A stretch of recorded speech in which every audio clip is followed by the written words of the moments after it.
What up, Marsh Pod?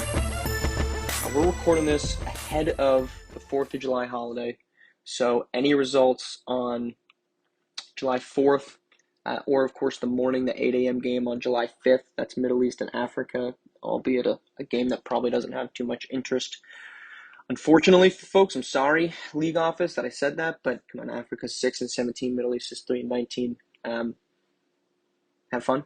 It's a good game. Go to Turkey, go to Istanbul, have fun, go international. But that will not have any impact on the pointless power rankings. We'll bring this out a couple days late because I wanted to be able to talk about what was on the line as we did on Monday for July 4th and 5th. So pointless power rankings 5 days into the new month. Normally we do it at the end of every month, but moving it ahead. So a quick reminder of our last pointless power rankings. We'll go from 10 to 1. At 10 was H-Town Hoopers. 9 was Beasts of the East. Showtime at 8. 7 was Rocky Mountains. 6 was Southeast. Best Coast Ballers was 5th. Originators were 4th. Run DMV was 3rd. They had just gotten hot. Bay Area was 2nd. And Lone Star was our number 1 team at the end of last month, May 31st. Obviously, things have changed with Lone Star, but that was our last top 10 Pointless Power Rankings. So Pointless Power Rankings now after a full month of June. Starting at number 10, Best Coast Ballers. So they go from 5 to 10. LDO is awesome, but the rest of their offense is not. The rest of their roster is not. Serious question, if you took LDO off of this team, are they better than the North Africa or Middle East? I would say no to all three of those. But they're on this list and they're number 10 because of Lasterius Outlaw. He is phenomenal. He is maybe the best offensive player in the league. He most certainly carries the largest offensive load of any player in the league. He has improved from last season. Keep in mind, last year he got hurt at the end of in the playoffs. That hampered him. He had an injured wrist. Didn't need surgery. He's played great this season. And they're ahead of H-Town, who I'm just going to come out, spoiler, that would be our 11th team. And they're ahead of H-Town because LDO is LDO and H-Town does not have that. Now, again, we're recording this before July 4th. This will come out 3 p.m., so we'll get H-Town against Yacht Club tonight, July 5th. But the outcome of that game would not change my standing of Best Coast Ballers ahead of them. If Lasterius Outlaw is rolling, they can beat anyone, but you just have to wonder how long he can be rolling for. If he can do it for 4 straight games against good competition, Best Coast Ballers could still win a championship. But if he's quiet for even a quarter, their title chances are both essentially done. All right, number 9, Lone Star, falling all the way from number 1. We did a whole episode last Friday, the 30th, on them, so I don't really feel like repeating myself. But because this is being recorded ahead of July 4th, they do play Europe. So in theory, they could win that game. But that won't change my opinion. Lone Star at number 9 for the reasons we talked about last week. Offense has been bad. Supporting staff has been bad. Defense has been bad. It's just been bad. Picked a bad time to do it, too. All right, number 8, Run DMV, stumbling from number 3. Yes, they've struggled, and again, they could beat Gotham 5 on the 4th. That could change this. I don't think it would. I would keep them at 8 because of that. But I did have that caveat from last week. 6-2 against top teams. So again, they could be 7-2 by the time you're listening to this. They got a chance to go to 8-2. But I'm still going to keep them at number 8 because they just have struggled. They have a head coach that I will say again, I refuse to bet against. I said that at the beginning of the season. I don't think I'm alone in that. I'm not going out on a limb to say Myron Murray is a phenomenal coach. I think he might not be coach of the year, but he's got a great argument for it. Nick Hugo can anchor their defense. But the real question is if a matter of their offense can stay potent. Kamarian Bracken and Trey Trust have been so wildly inconsistent in both directions that they could win the race to 1, or they could get bounced in the first round, and neither result would surprise me at this point. So Run DMV at 8. Chance, right? We could do this at the end of the month of July, and they could be right back up to 3 because they're going to beat some good teams, be bad against some mediocre teams because that's what they've done all season. And we say, well, good news is they only play good teams from here on out. Number 7, and I will say this, the teams that I have 5, 6, 7 are interchangeable. They've been interchangeable throughout the year, and you will notice that based off their previous rankings from last month, it's kind of they've been in this relative zone for much of the year. So Beast of the East 7. They move up 2 spots from 9. This may be too low, but like I said, the two teams ranked above them I think are interchangeable. They have the second best defense in the league and the best opponent field goal percentage by 0.08%. You might think that's a small amount, but that's the same distance from the second best team to the fifth best team. That's how much better than the second best team they are. But they have no size, so they need to keep Cutler and Kearney on the floor at all times. Otherwise, it's ugly. We saw it against Gotham 5. They were better. They were substantially better. They had a 14-point lead in the first half when Cutler and Kearney were on the floor at all times. When they sat, Gotham 5 just brutalized them with their size. And I mentioned this on Friday. Fun little fact, Derek Long played all 32 minutes of Lone Star's game against the Indy Stripes in June. There's no reason Levin Cutler can't play all 32 minutes from here on out for Beast of the East. In fact, Coach, I'm begging you, do it. Because without one of their pieces of size on this floor, this team does not have anybody above 6'4", and they get demolished in the paint. They cannot protect the paint, and they can't get rebounds. Okay, are they going to do it? I'm just coaching from my house, from my behind the mic. I'm not on the floor, but that's going to be the decision, or that's going to be the ultimate deciding factor of if this team makes a run or not. All right, number 6, Rocky Mountain. They move up 1 spot from 7. I still believe this team can win a title. Over the last month, they've lost just twice. One of that came to Southeast Select, who's been rolling. Lucas Banks has arrived as a great number 2 option for them. And Justin Bell, I really like as a top guy. Now, is he a tent pole guy? I don't think so. Maybe not. Could become that. Could be next season. We could be looking at Justin Bell as a top 10 player in SimWorld Hoops. I don't think he's there yet, but he's good enough when he's good enough. And in the 4-game stretch in the race to 1, Justin Bell, Lucas Banks, Daquan McDougal, Ireland early. This team is deep, man. This team is super deep with Rocky Mountain.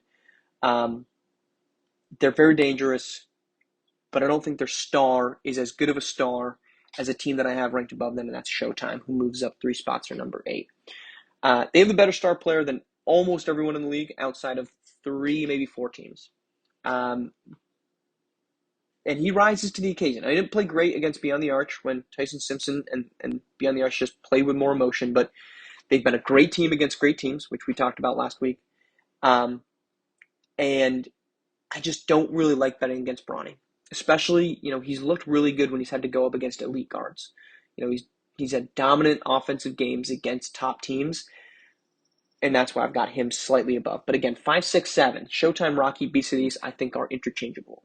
I could have done the reverse order and I would have been happy with it. I could have done any order of those 3 teams and I would have felt pretty good about it. I think they're that interchangeable in this range. Number 4, Gotham 5. They go from unranked to a top 4 team, and that's because of, as of today, their 8-game winner. That could have ended. They could have lost to Run DMV on the 4th, but they also could have won. They could be at 9. Their length is so hard to beat. I don't think they have a star, but their size is so difficult. Aaron Lovejoy, Mugen Williams, Mackenzie Mbako, when these guys are locked in, they are locked in. They have the best defense in the league in terms of points against. They have the 4th best opponent field goal percentage. When Gotham 5 is rolling, Gotham 5 is incredibly hard to stop. They also have a top 10 offense, number 10, 70.8. Few teams can match that. Originators is also top 10 in both, who we'll get to. But when you have that combination that Gotham 5 does, they are very, very difficult to stop. Southeast Select, they're my number 3 team. They rise up from number 6. They had a great winning streak that should have kept going last week when they lost to Rainy Trays, had their defense, which is elite, held up. They're 3rd in points against, 3rd in opponent field goal percentage, and 1st in steals. They have 5.2 steals. The next closest is 4.9. So if you want to talk distances, it's the same. That 0.3 steals per game is the same distance from 2nd to 5th. They aren't going to light you up on offense, but they're going to stop you from scoring, and then Trey's going to bury you. When they lost to Raining Trays, it was the first time that Trey Turner, when he made 1 3-pointer, was the first time since April 28th that he didn't make multiple. So you can, for the most part, bank on Trey Turner rising to the offensive occasion and their defense shutting you down. They're going to be in close games. This has been their MO since the beginning of the year. It's going to be close. They're going to make buckets with an elite scorer, maybe the best scorer in SimWorld Hoops in terms of just pure efficiency in Trey Turner. One thing, though, that's worth watching. In their last 3 games, I don't believe that they play on the 4th. They don't, so you're going to hear this before they play Bad Boys basketball at 7 p.m. Worth watching for Trey Turner's last 3 games. He has gone from the floor, not from deep, 20 of 51, 39%. All 3 games under 50% shooting. Prior to this, the rest of the entire season, Trey Turner had shot under 50% 4 times. So, most recently, Trey Turner has not been offensively great. In fact, he's been pretty poor. If that continues, they're going to take a tumble. If he rights the ship after this little stumble, they're a dangerous offensive team. Number 2, Bay Area Breakers. They don't have a gaudy win streak to hold over anyone. They don't have Gotham 5's 8, Southeast Select 6, another team 7. But they win a lot. They win a lot. 17-7 as of today, currently atop, second in the Legend Conference because of the head-to-head. They've won 4 of 5 with that lone loss coming by 4 points to the Originators. So to me, it's not anything really to fret about. They've got maybe the deepest team in the league.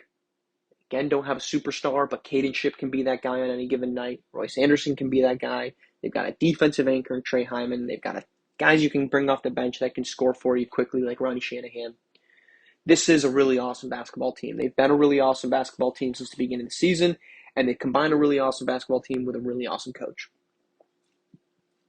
He hasn't not been mentioned, but it's interesting to me how well of a job Coach Pope has done.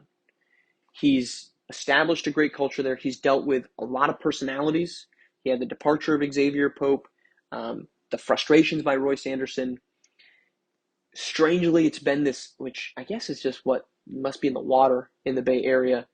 He's got a really great team that you still have to navigate these personality issues at all times, and he's done a great job of it. Right? He hasn't had a team like Showtime where you say, Bronny is our number 1, and everybody else falls in line behind it. He is dealing with a group that's, as I said, maybe the deepest in the league, and you're navigating, putting them all falling into line together with any different person being number 1 at any different day. That's tough to do. That's why they're number 2. And then the top team, the Originators, they're back up to number 1. They were number 4 last month. That came after them being number 1 the month before. Really probably just shouldn't have penalized them so much because of that 3-game losing streak at the end of last month. But that's why we do this every month. We learn, we get better, constantly, always trying to be better. They've won 7 straight. They have arguably the best player in the game in the league, and they have the most wins. I don't think this is an argument that Originators shouldn't be number 1. When you look at that, they've got a great supporting cast. Is it as deep as Bay Area? Maybe not. Is it as deep as Rocky Mountain? Maybe not. But Kadarius Loftus can be a number 1 guy on any given night. Victorious Ilgauskas can anchor that defense. Jared Quinney is, in my opinion, the barometer of this team. If Quinney's going, they've got a really good chance of winning.